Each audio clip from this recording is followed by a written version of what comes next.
Hey friends! It's been a while. In between some hectic times at work, moving, the holidays, and getting sick, it wasn't COVID though, I haven't had as much time to craft as I wanted. But I did manage to play the new Pokemon game. It's a lot different than the other games, and I really enjoyed it, especially Basculegion. He's just so cool. So of course I had to make one for myself. I ended up doing the male version, just like the one you get to ride in the game. As always, we're starting out with a tinfoil base, this time with a mouth. Nom nom nom. I've also got a template for the base cut out so I don't get too big. Let's cover him with some clay. Remember when I said I moved? Please forgive the footage in this video. The lighting, the desk layout, the filming angles, all of it is new and not really refined yet. I also had a lot of issues with my lighting, so I ended up buying new ones at the very end of this project.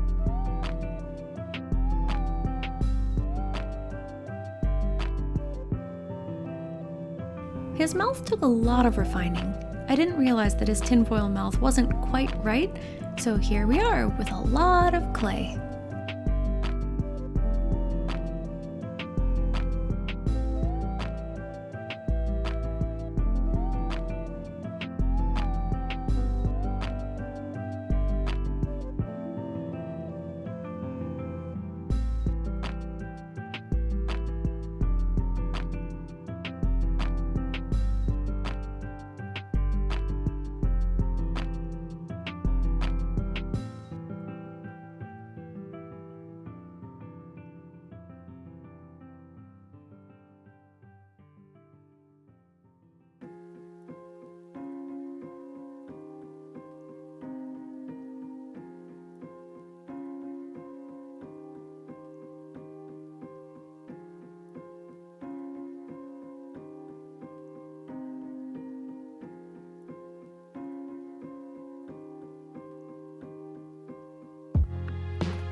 This was a weird discovery.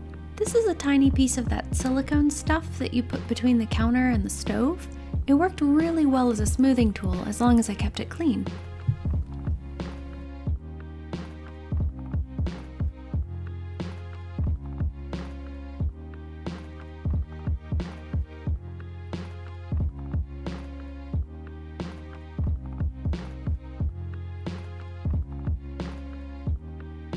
Let's give him some teeth.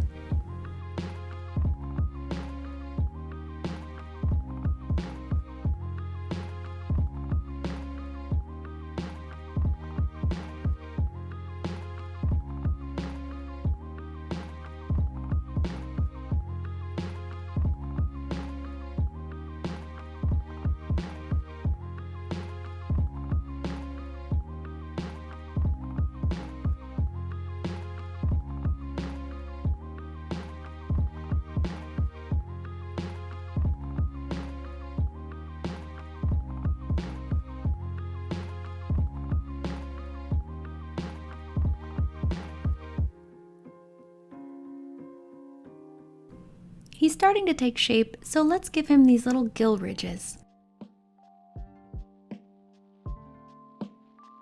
So much of this project was just smooth and blend and smooth and blend and smooth and blend.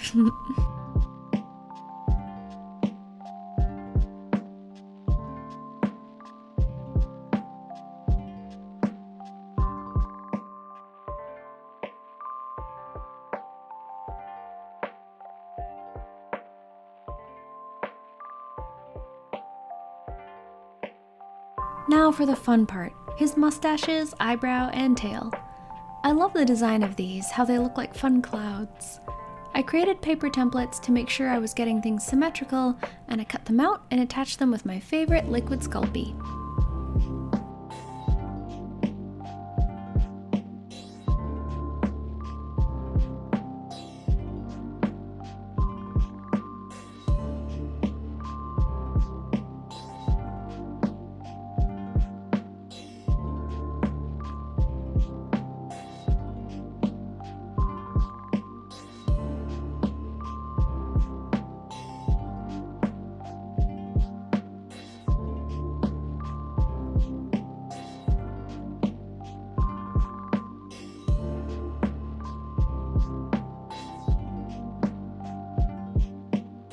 The final bake is over!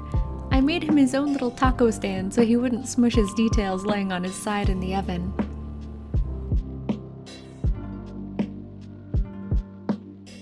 We'll start by painting his dark stripe since that was an easy color.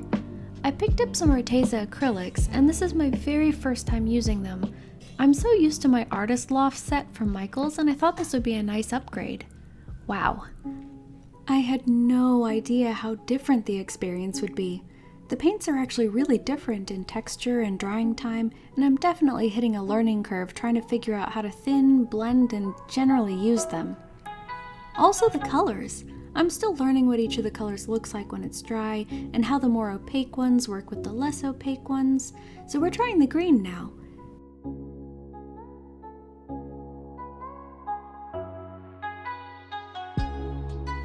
And it was too dark, so we're trying again. I was sort of hoping to glaze it with a lighter green so it'd be lighter and also have some depth to it.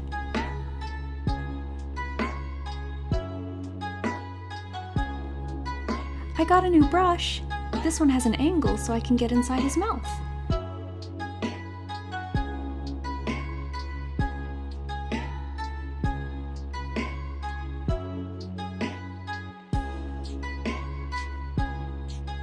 Time to get his pink mustaches and his eyebrows.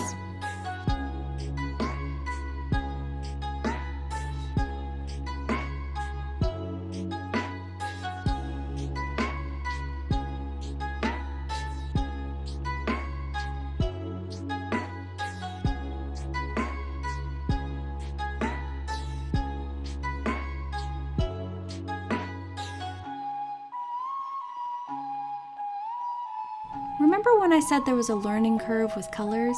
This was another one. I wasn't happy with the first pink, and definitely not happy with the Pepto-Bismol I mixed up. So I mixed up another variety of pink, and I think this is good enough.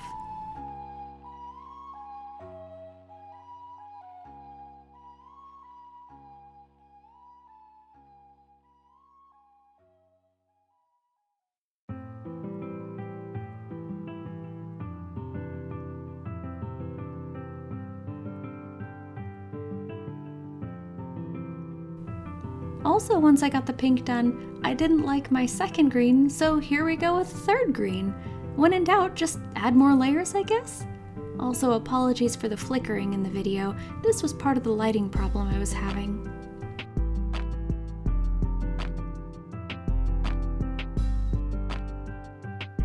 I admit, I panicked a little when I got to the end of the tail and realized I had to do an ombre from pink to white. I was already having such trouble blending, and I've never done a real ombre before. I ended up trying something I saw in a few nail art videos. I don't really do my nails unless it's a solid color, but I saw nail artists putting the color on a sponge and then dabbing to create a blend, so I thought I'd give it a try.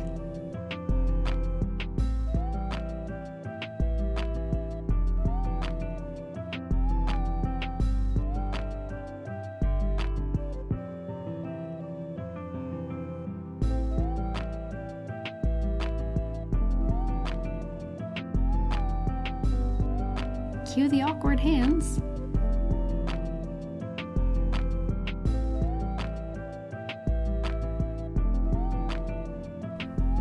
Surprisingly, it worked really well and I didn't mess it up. I'm really pleased and will probably do it again next time I have to do a gradient.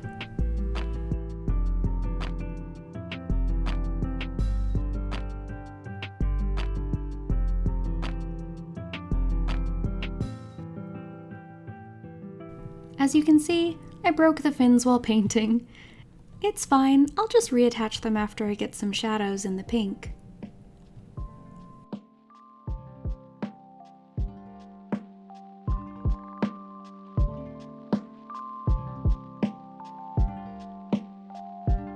Time for the base.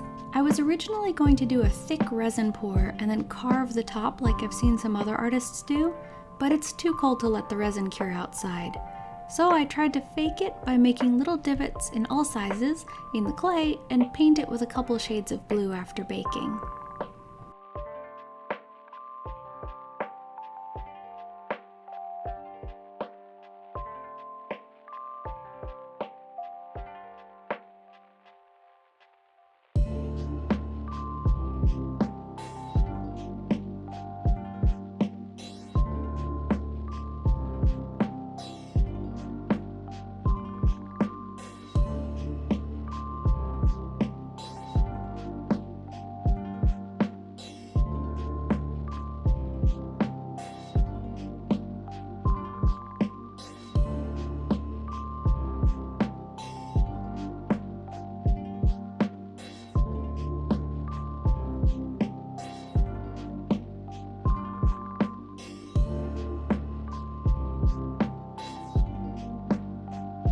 After the base of blue was done, I started painting the high portions between the divots, hoping it would turn out something like this. There were a couple varieties of light blue, so I kept adding white and doing even lighter highlights.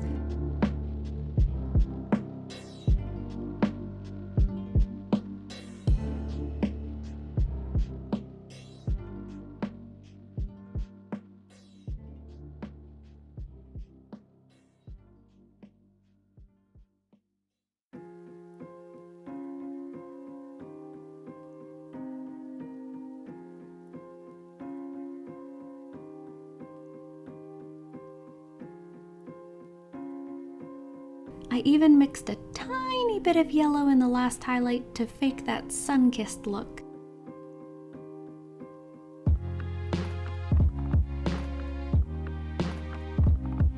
It was still looking a little flat, so I flooded all of the divots with a dark blue wash.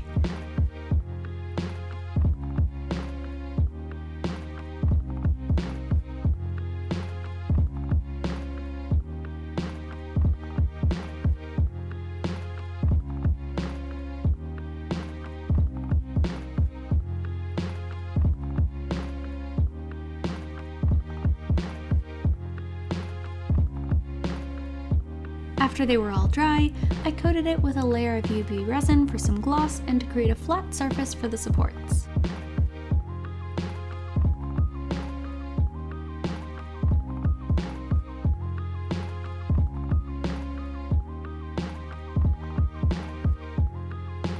I cut 2 pieces of acrylic rod that I had left over from my Behemoth project and attached them to Basculegion and the base with even more UV resin.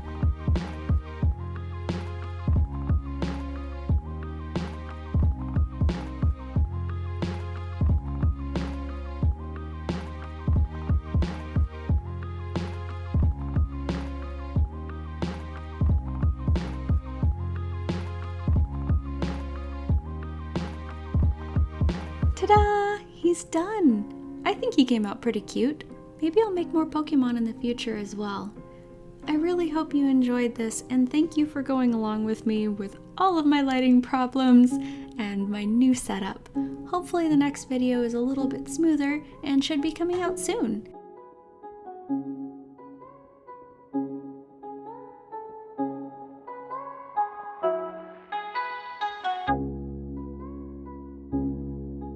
Thanks again, and I hope to see you in the next one.